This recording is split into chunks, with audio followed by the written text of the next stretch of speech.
సాయంకాల సమయంలో కీర్తనల గ్రంథంలో నుండి మరి ఒక పరిచయమైన కీర్తన మనం చదువుకుందాం. ఉదయకాలం మనం 127వ కీర్తన చదివి 5 వచనాల్లో కొంత ధ్యానం చేశాం. 128వ కీర్తన చదువుకుందాం. 6 వచనాలు మాత్రమే ఉన్నవి. 128 యాత్ర కీర్తన. యెహోవాయందు భయభక్తులు కలిగి ఆయన త్రోవలయందు నడుచువారు అందరూ ధన్యులు. నిశ్చయముగా నీవు నీ చేతుల కష్టార్జితము అనుభవించదవు. నీవు ధన్యుడవు, నీకు మేలు కలుగును. నీలోగిట నీ భార్య ఫలించు ద్రాక్షవల్లి వలె ఉండును. నీ భోజనపు బల్ల చుట్టూ నీ పిల్లలు ఒలివ మొక్కల వలె ఉందురు. యెహోవాయందు భయభక్తులు కలవాడు ఎలాగూ ఆశీర్వదింపబడును. సియోనులో నుండి యెహోవా నిన్ను ఆశీర్వదించును. జీవితకాలమంతయు నీ జీవితకాలమంతయు యెరూషలేమునకు క్షేమము కలుగుట చూచెదవు. నీ పిల్లలను నీవు చూచెదవు. ఇశ్రాయేలు మీద సమాధానం ఉండును గాక. చదువుబడిన ఈ చిన్న కీర్తన మనము చేస్తున్న ధ్యానాలకు సహాయకరంగా, ఈ రాత్రి ఇంతవరకు విన్న వర్తమానానికి సహాయకరంగా ప్రభువు మన కొరకు దీవించి మనతో మాట్లాడును గాక. షెడ్యూల్ ప్రకారం నాకు నిన్న 3 వర్తమానాలు, ఈరోజు 2, రేపు 1. కానీ కారణాంతరాల వల్ల జస్వంత్ మన మధ్య నుండి ప్రయాణమై కడప వెళ్ళి వారు ఉన్న స్వగ్రామంలో మీటింగ్స్ ఉన్నాయి. వాటికి సహోదరులు ఇస్తేరక హైదరాబాద్ నుండి, కడప నుండి మరి మర్సీ సిస్టర్ వెళ్ళవలసి ఉన్నది. కనుక వారు అందించే వర్తమానం దాన్ని కొంచెం నాకు తోడు చేసి కొంచెం అదనంగా ఈరోజు కూడా 3 ఉండేటట్టుగా పెద్దలు ఏర్పాటు చేశారు. ఈ రోజుల్లో 3 వర్తమానాలు ఇవ్వడం కొంచెం కష్టమే. వర్తమానం కావచ్చు కానీ వయసును బట్టి మరి తగినంత సామర్థ్యం ఉండదు. ప్రభు సహాయం చేశాడు. ప్రభుకు స్తోత్రములు. మన ప్రియులు కోశిమాతి గారు ఋతు గ్రంథంలో ఉన్న 7 సంబంధాలు మొదటి పాఠంలో మనకి పరిచయం చేశారు. తర్వాత ఒక్కొక్క వర్తమానంలో ఒక్కొక్క సంబంధాన్ని తీసుకొని వాటిని వివరిస్తూ ఉన్నారు. ప్రతిసారి వారి ముందెందుకు మాట్లాడాలి, నేనే ముందు మాట్లాడాలని నేను సిద్ధంగా ఉన్నాను. కానీ వారు మాట్లాడడమే అది సరిపోయింది. మొదట నేను మాట్లాడిన తర్వాత వారు ప్రారంభిస్తే ఎప్పుడు ముగిస్తారో చాలా కష్టమైపోతుంది. ఎందుకంటే వారికి సరుకు ఎక్కువగా ఉంది, నాకు సరుకు తక్కువగా ఉంది. The material with me, the matter is very little. He has to cover a lot of area. కనుక మనం ధన్యులం వారి ద్వారా చక్కని సందేశాలు ప్రభు మనకు అందిస్తున్నందుకు. I'm only complimenting. there is no contradiction, controversy or criticism whatsoever. We respect him very much. ప్రభు చిత్తమైతే రేపు చివరి కూడికలో మరలా మనం వాక్య సందేశాలు వింటాం. కనుక ఈ రాత్రి సకాలంగా మీరు భోజనం చేసి మంచి విశ్రాంతి పొందాలి అనేది నా ఆలోచన.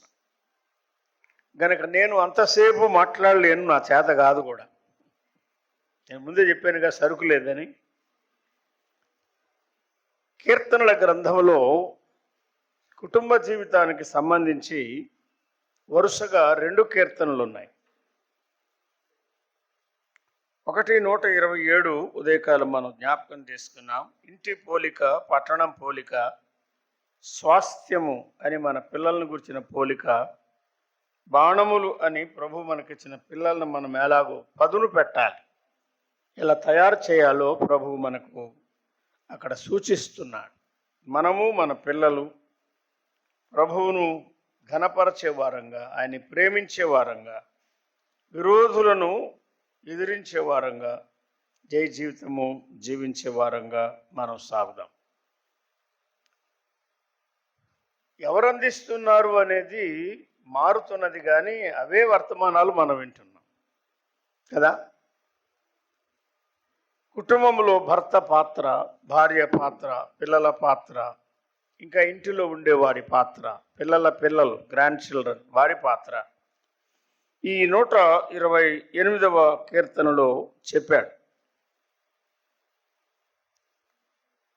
ఈ 6 వచనాల్లో 7 గంభీరమైన సంగతులు ధ్యానించడానికి మనకు అవకాశం ఉన్నది. నేను క్లుప్తంగానే చెప్తాను, మళ్ళా వాటిని ఇంకా వివరించడానికి మరొక ప్రసంగం చేయకుండా ఇంకా మనకి సమయం లేదు, అవకాశం లేదు. నీవు అని ప్రారంభించాడు 2వ వచనంలో, నీవు ధన్యుడవు అని మళ్ళా వ్రాస్తున్నాడు. నీకు మేలు అని ప్రారంభించాడు. ధన్యతతో కూడిన మాటలు, ధన్యవచనాలు ఉన్నాయి. మేలు అనే మాటతో ఆయన కొనసాగిస్తూ ఆశీర్వదింపబడును అని 4వ వచనంలో చెప్తున్నాడు. ధన్యుడవు, నీకు మేలు కలుగును, నీవు ఆశీర్వదింపబడుదువు. నీవే కాదు, ప్రభువునందు నిజమైన భయభక్తులు కలవారు ఎవరైనా వారు ఆశీర్వదింపబడుదురు అని చెప్పాడు. తిరిగి 5వ వచనంలో కూడా యెహోవా నిన్ను ఆశీర్వదిస్తాడు అన్నాడు. 5వ వచనం 2వ భాగంలో నీ జీవితకాలం అంతయు క్షేమము కలుగుట నీవు చూచెదవు అన్నాడు. మేలు, ఆశీర్వాదము, క్షేమము. ఇంకా క్రిందికి వస్తే 6వ వచనం ముగింపులో ఇశ్రాయేలు మీద సమాధానం ఉండునుగాక అని ముగిస్తున్నాడు. మన కుటుంబాల్లో సమాధానం కావాలా? మన కుటుంబాలకు క్షేమము కావాలా? మన కుటుంబాలకు ఆశీర్వాదం కావాలా? మన కుటుంబాలకు మేలు కావాలా? మన కుటుంబాలకు ధన్యత కావాలా? ఈ 6 మాటల్లో ఏది మనం కోరుకున్నా దానికి మనం చేయాల్సింది ఒకటే. మాటలు 6 కానీ దానికి మనం చేయాల్సింది ఒక్కటే. ఏం చేయాలి మనం? సిస్టర్స్ బాగా చెప్పారు. యెహోవా యందు భయభక్తులు కలిగి ఉండుట అంటారు. Foundation of a family. ఇక్కడ మనం ప్రారంభిస్తున్నాం. మన కుటుంబాలకు ఒక పునాది ఉండాలి. బలమైన పునాది, స్థిరమైన పునాది, ఖచ్చితమైన పునాది, పటిష్టమైన పునాది, సరి అయిన పునాది ఉండాలి. కుటుంబానికి కావలసిన పునాది ఒకటే. ఏది ఆ పునాది? యెహోవా యందు భయభక్తులు అన్నాడు. దీనిని ఏమంటారంటే గాడ్లీనెస్, దైవ భయం, దైవ భక్తి కలిపి దైవ భక్తి లేక ప్రభువునందు భయభక్తులు అంటారు. ఏ గాడ్లీ హస్బెండ్. 128లో ఉన్న భర్త ఎవరంటే దైవ భక్తి కలిగిన భర్త. ఈ కీర్తనలో కానీ రూతు గ్రంథములో మరి అయ్యగారు వివరించారు కదా, అంతా వారెవరు అంటే దైవ భక్తి కల భర్త బోయజు, భక్తి గల భార్య రూతు. ఇక్కడ అదే చెప్పాడు. మళ్ళా దైవ భక్తి గల పిల్లలను కూడా చెప్తున్నాడు. నీ భార్య అని 3వ వచనంలో రాశాడు. నీ లోగిట నీ భార్య, ఆమె దైవభక్తి గల భార్య. తర్వాత నీ పిల్లలు అని వ్రాస్తున్నాడే 3వ వచనం 2వ భాగం. ఎవరా పిల్లలు? డాక్టర్లా, ఇంజనీర్లా, కలెక్టర్లా, ఆఫీసర్లా, మేనేజర్లా, డైరెక్టర్సా, సూపరింటెండెంట్సా, ఏమో నాకు తెలియదు, కానీ ఒకటే తెలుసు మనకి. ఎవరు వారు? భక్తి గల పిల్లలు, ప్రభువునందు భక్తి గల పిల్లలు. చివరిగా 6వ వచనములో దైవ భక్తి గల పిల్లలు, grand children who are godly, God fearing husband, God fearing wife, God fearing children, God fearing grandchildren, God fearing families. తెలుగులో చెప్పుకుందాం. దైవభక్తి గల భర్త, ఆ మాట కలిపి దైవభక్తి గల భార్య, దైవభక్తి గల పిల్లలు, దైవభక్తి గల మనుమ సంతానం. బాగా చెప్పారు. దైవ భక్తితో నిండిన కుటుంబాలు. పులివెందుల్లో కావాలి, ఇవి కడపలో కావాలి, కర్నూలులో కావాలి, చిత్తూరులో కావాలి, అనంతపూర్లో కావాలి, ప్రతి చోట కావాలి. పట్టణాల్లో, పల్లెల్లో, నగరాల్లో, ప్రతి స్థలములో ఎవరు కావాలి? ప్రభువునందు భయభక్తులు కలిగిన కుటుంబాలు కావాలి. ఒక రోజులో 7 వర్తమానాలు విన్నామయ్యా, రెండో రోజు కూడా 7 వర్తమానాలు విన్నామయ్యా అంటే మంచిదే. కానీ ఈ 14 వర్తమానాల సారాంశం ఏంటంటే, మనమున్న స్థలంలో మనము ప్రభువునందు నిజమైన భయభక్తులు కల కుటుంబాలుగా సాగిపోవాలి. ఎంతమంది దీనికి అప్పగించుకుంటారు? మీరు చేతులు ఎత్తమని నేను అడగను. ఒకవేళ పొరపాటున అడిగితే చాలామంది చేతులు ఎత్తారు, మీరు అబద్ధికులు అవుతారు. అందులో కొంతమంది మాత్రమే నిజంగా భక్తి కలిగి జీవిస్తారు. కాబట్టి మీరు చేతులు ఎత్తద్దు, కానీ హృదయంలో తీర్మానం చేయండి. ప్రభువా, నా కుటుంబం అలా ఉండాలి, నా కుటుంబం అలా ఉండాలి. ఇంతవరకు అలా లేదు, ఇక మీదట అలా ఉంటాం అని ప్రభువు దగ్గర తీర్మానం చేయాలి. చాలామంది ప్రభువునందు నిజముగా భయభక్తులు కలిగిన వారుగా ఉండి దీవించబడ్డారు. హెబ్రీయులు, యూదులు లేక ఇశ్రాయేలీలు అనే వారందరిలో ఎక్కువగా ఆశీర్వదింపబడిన వాడు అబ్రహాము అంటారు కదా. ఆదికాండం 3 వచనాలు మనం చదువుకుందాం. 22వ అధ్యాయములో ప్రభువే చెప్పాడు ఆయన్ని గురించి. అయ్యా, 22వ అధ్యాయం 12వ వచనం ఒకరు చదవండి. ఆ చిన్నవాని మీద, ఇస్సాకు మీద చెయ్యి వేయకుము, అతనిని ఏమీయూ చేయకుము, నీకు ఒక్కడయ్యున్న నీ కుమారుని నాకిచ్చుటకు నాకియ్యా వెనుక తీయలేదు గనుక నీవు దేవునికి భయపడువాడవని ఇందువలన నాకు కనబడుచు. అబ్రహామును గురించి ప్రభు ఇచ్చిన సాక్ష్యం ఇది. నీవు ఆశీర్వదించబడ్డావు అని కాదు, నీవు ఆస్తి గలవాడవు అని కాదు, నీవు మందలు గలవాడవు, వెండి బంగారాలు కలవాడవు, పనివారు పనికెత్తెలు కలవాడవు అని కాదు. అవన్నీ నిజమే, ప్రభు ఇచ్చాడు, ఆయనకు ఉన్నాయి. కానీ ప్రభు ఏమంటే, ఇందువలన నీవు దేవునికి భయపడువాడవని నాకు తెలుస్తున్నది అని. ఆది కాండంలోనే మరి యొక్క భక్తుడు తానే సాక్ష్యం ఇస్తున్నాడు. ఆయనకు నమ్మకం ఉన్నది కాబట్టి ఆ మాట ఆయన చెప్పగలిగాడు. 42వ అధ్యాయానికి రండి. ఆదికాండం 42వ అధ్యాయం 18వ వచనం చదవగలరా? 3 దినాలు బంధించాడు వారిని. చూచి ఏం చెప్తున్నాడు సహోదరులతో? నేను ఎల్లకాలం మిమ్మల్ని ఇట్లనే చెరసాల్లో పెట్టేవాడిని కాదు, నాకు దైవ భయం ఉన్నది. I fear God. నేను దేవునికి భయపడువాడను. ఎంత మంచి సాక్షి! ఒక అబ్రహాము దేవునికి భయపడేవాడు, ఒక యోసేపు దేవునికి భయపడేవాడు.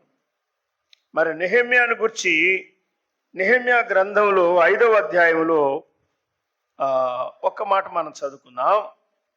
నెహెమ్యా గ్రంథానికి రండి. 5వ అధ్యాయం 404వ పేజీలో ఉంటుంది. ఆయన ఏం చెప్పాడు చూడండి. 9వ వచనం, 5వ అధ్యాయం 9వ వచనం. మీరు చేయునది అంటే మీ సహోదరులను అమ్ముట, వారి పట్ల కఠినముగా ప్రవర్తించుట, సహోదర ప్రేమ లేకుండా, వారిని క్షమించలేకుండా, వడ్డీ వసూలు చేస్తూ మీరు ప్రవర్తించే విధానం అది సరైనది కాదు అన్నాడు. అని మన శత్రువులైన అన్యుల నిందను బట్టి మన దేవునికి భయపడి మీరు ప్రవర్తింపకూడదా అన్నాడు. నేను దేవునికి భయపడేవాడను కాబట్టి, అదే అధ్యాయం 5:15లో ఆ మాట ఉన్నది. దేవుని భయము చేత నేను అలాగున చేయలేదు, ధనాపేక్ష నాలో లేదు. గవర్నర్కు రావాల్సిన జీతం 12 సంవత్సరాలు పైసా తీసుకోకుండా ఉచితంగా నెహెమ్యా సేవ చేశాడు. అంతేకాక తన బల్ల దగ్గర ప్రతిరోజు అనేక మందికి ఉచితంగా 150 మంది పైన వారికి ఆహారం అందిస్తూ వచ్చాడు. అబ్రహాము దేవుని యందు భయభక్తులు కలవాడు, యోసేపు దేవుని యందు భయభక్తులు కలవాడు, నెహెమ్యా దేవునికి భయపడువాడు, ఒక హనన్య, ఒక హనాని, వీరందరూ దేవుని యందు భయభక్తులు కలవారు అన్నాడు. ఇలాగ పాత నిబంధనలో చాలా మందిని గురించి రాశాడు. యోబు గ్రంథం అంతటి సారాంశం యెహోవా యందు భయభక్తులు కలిగి ఉండుట. కీర్తన గ్రంథం సారాంశం దేవుని యందు భయభక్తులు కలిగి ఉండుట. సామెతల గ్రంథం సారాంశం దేవుని యందు భయభక్తులు కలిగి ఉండుట. ప్రసంగి గ్రంథం సారాంశం కూడా అదే. వరుసగా 4 పుస్తకాలు, యోబు, కీర్తనలు, సామెతలు, ప్రసంగి. అన్నిట్లో సారాంశం ఏమిటి? ప్రభువునందు భయభక్తులు కలిగి ఉండుట. బేతేల్లో మీటింగులు జరిగినా, హెబ్రోన్లో మీటింగులు జరిగినా, ఎక్కడ మీటింగ్ జరిగినా సారాంశం ఏమిటి? మనము ప్రభువునందు భయభక్తులు కలిగి ఉండాలి. ప్రభువుకు భయపడే భర్త, ప్రభువుకు భయపడే భార్య, ప్రభువుకు భయపడే పిల్లలు, ప్రభువుకు భయపడే మనుమ సంతానం, మనము మన ఇంట్లో పనిచేసే దాసులు కానీ, పనివారు కానీ అందరం ప్రభువుకు భయపడితే గొప్ప దీవెన మన కుటుంబాల్లో మనం పొందగలం. ఫౌండేషన్ ఆఫ్ ఏ ఫ్యామిలీ, కుటుంబానికి ముఖ్యమైన పునాది ప్రభువునందు భయభక్తులు అని చెప్తున్నాడు. 128వ కీర్తనలో 4 ముఖ్యమైన మాటలు ముందు మనం గమనించాం కదా.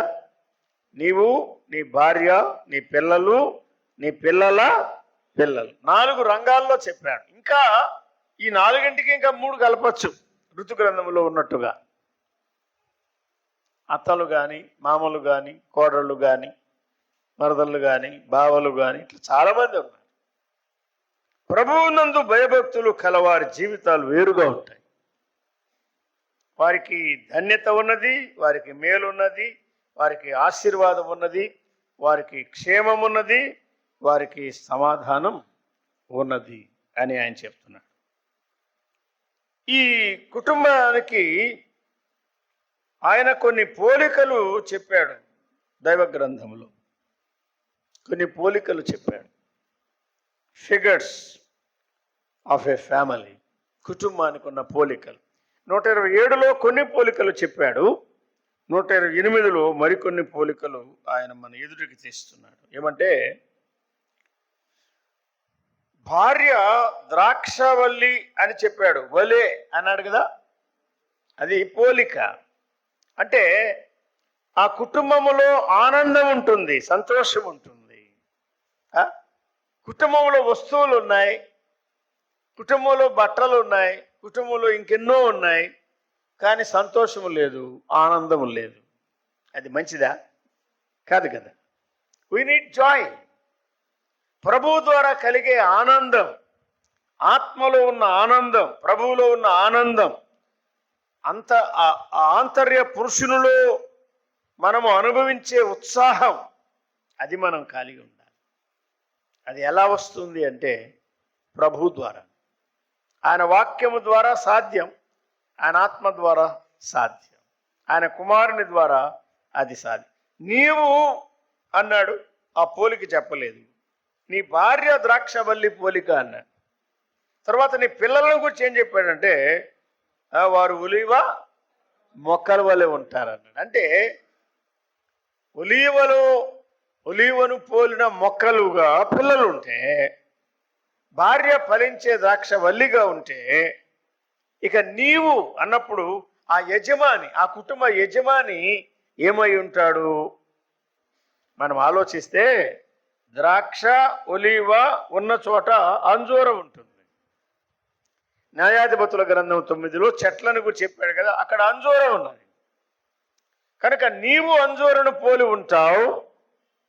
నీవు ప్రైమ్ మినిస్టర్ అని చెప్పారు కదా, మరి భార్య హోమ్ మినిస్టర్ అన్నారు కదా, అదే. కాబట్టి ప్రైమ్ మినిస్టర్ అంజూరను పోలి ఉంటాడు, హోమ్ మినిస్టర్ ద్రాక్షను పోలి ఉంటాడు. ఆ ఇంటిలో తిరిగే పిల్లలు ఒలీవను పోలు, ఒలీవ వలె తైలాన్ని ఇస్తా ఉంటారు. ఈ ఒలీవ తైలము అన్నిటిలో వాడబడేది. ఆది కాండం ప్రారంభించి చెప్పాడు ఒలీవను గురించి, ప్రకటన వరకు చెప్పాడు నాకు తెలిసినంత వరకు కదా. 66 గ్రంథాల్లో ఏమున్నది? ఒలీవ ఉన్నది. 66 గ్రంథాల్లో ఏమున్నది? ద్రాక్ష ఉన్నది. ఒలీవ సౌందర్యానికి సువాసనకు సాదృశ్యం. హోషేయ గ్రంథంలో చెప్పాను, నేను అన్ని రిఫరెన్స్ చదివించాను. ద్రాక్ష సంతోషానికి ఆనందానికి సూచన. ప్రభువునందు భయభక్తులున్న కుటుంబాల్లో సంతోషం ఉంటుంది, ఆనందం ఉంటుంది కదా. ఒలీవ ఆ తైలం పోసే కొద్దీ ఏమవుతుంది? ఆ దీపం బాగా ప్రకాశిస్తుంది, సాక్ష్యానికి సూచన. ప్రభువునందు భయభక్తులు గల మన కుటుంబాలు ఈ చెడ్డ లోకములో, చీకటి లోకములో సాక్షార్థంగా ఉండాలి. అది ప్రభు యొక్క ఉద్దేశం. అంజూరులో ఉన్న మాధుర్యం, ద్రాక్షలో ఉన్న ఆనందం, ఒలివలో ఉన్న సౌందర్యం, సువాసన, వీటన్నిటితో నింపబడి మన కుటుంబాలు సాక్షార్థంగా ఉండాలి. అది ప్రభు యొక్క ఉద్దేశం. కోసి గారు వేరే రకంగా వివరించారు. అది ఒకటే. కష్టార్జితం అనే మాట 127లో చెప్పాడు. కష్టార్జితమైన ఆహారం మీరు తినుచుండుట. కష్టపడాలి, ఆహారం సంపాదించి. ఎవరైనా పని చేయకపోతే భోజనం చేయకూడదని చెప్తున్నది బైబిల్. అంటే అర్థం ఏమిటంటే మనం పని చేయాలి, భోజనం చేయాలి. నేను చేయగల పని నేను చేయాలి, తల్లి చేయగల పని తల్లి, తండ్రి చేయగల పని తండ్రి, పిల్లలు చేయగల పనులు పిల్లలు. రకరకాల వయసుల్లో ఉంటారు. వారి వారి అంతస్తుల్లో, స్థితిల్లో, వారి సామర్థ్యాన్ని బట్టి ఎవరు చేయగల పని వారు చెయ్యాలి. అప్పుడు ఇంటికి మేలున్నది, క్షేమం ఉన్నది అని ఆయన చెప్తున్నాడు. అంతేకాదు, ఈ మొక్కలతో కూడినది అంజూరులు ఉన్నాయి, ద్రాక్షలు ఉన్నాయి, ఒలీవ ఉంది, ఇంకా దానిమ్మలు ఉన్నాయి, గోధుమలు ఉన్నాయి, యవలు ఉన్నాయి. బైబిల్లో ఎన్నో రకాల చెట్లు ఉన్నాయి. వీటన్నిటితో నిండిన తోట. కుటుంబమే ఒక తోట, ఒక ఉద్యానవనం. It is like A garden. ఈ కుటుంబం ఈ తోటలో ఏమున్నది అంటే, తోట యజమాని ఎక్కడెక్కడ ఏ ఏ రకమైన మొక్కలు ఉండాలో ఆలోచిస్తాడు. He plans them and he plants them. ఆలోచిస్తాడు, తర్వాత వాటిని నాటి ఆ మొక్కలకు నీళ్లు పెడుతూ వాటిని గమనిస్తూ ఉంటాడు. ఎందుకు? అన్ని రకాల మొక్కలు, కనీసం అందులో 3 రకాల మొక్కలు ఉండాలి. ఒకటి ఫ్రూట్ ప్లాంట్స్ అంటే flower plants, fruit plants, fragrant plants. అంటే పూల మొక్కలు ఉంటాయి. పూలు మనం తినం, కానీ పూలు ఆ సువాసన, దాన్ని మనం ఆగ్రానిస్తాం. ఆ పూలున్నవే వాటిలో సున్నితత్వం ఉన్నది, మృదుత్వం ఉన్నది. ఆ సాత్వికం, మృదుత్వం, మెత్తని మనస్సు. ప్రభువును అంగీకరించిన తర్వాత నేను కఠినుడనే, కానీ ప్రభువును రక్షించాడు, క్షమించాడు, మార్చాడు, ఆ నాలోనికి వచ్చాడు. కనుక ఇప్పుడు నాలో ఏముండాలి? సాఫ్ట్నెస్, క్రీస్తులో ఉన్న సాత్విక మృదుత్వం. కొరింథీ 2:10 చెప్పాడు ఆ మాటలు. కాఠిన్యం పోవాలి, కరుకుదనం పోవాలి, ముండ్ల వంటి లక్షణం, గాయపరచి హాని చేసి ఇతరులకు నష్టం కలిగించే స్వభావం మనలో మారాలి. మనము నవీన స్వభావం కలిగి జీవించాలి. ఇది మామూలు కుటుంబం కాదు. ఇది ఎటువంటి కుటుంబం అన్నాం? ప్రభువునందు భయభక్తులు గల కుటుంబం. ఇందులో పూల మొక్కలు ఉంటాయి, కొన్ని ఇందులో పండ్ల మొక్కలు ఉంటాయి. పులివెందుల రోడ్డు మీద ఎన్ని రకాల పండ్లు ఉంటాయి చూసారా? కడపలో ఎన్ని రకాల పండ్లు ఉంటాయి, బెంగళూరు పోతే ఇంకెన్ని ఉంటాయి, హైదరాబాద్కు పోతే ఎన్ని ఉంటాయి. ఈ మాయదారి కడుపుకు ఎన్ని పెట్టినా సాలడం లేదండి. చూసారా?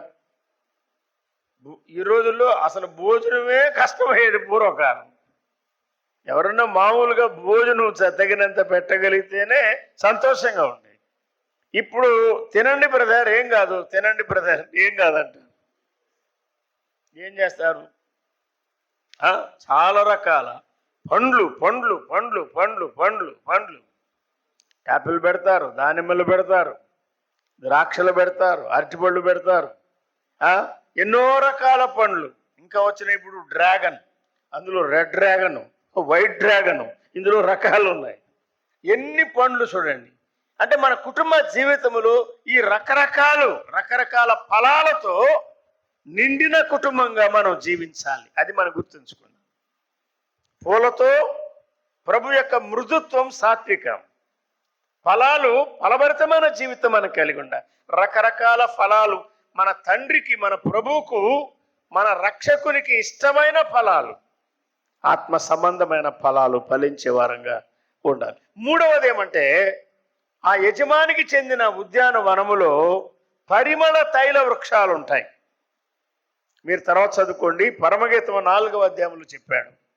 7 రకాల పరిమళ తైల వృక్షాల పేర్లు చెప్పాడు.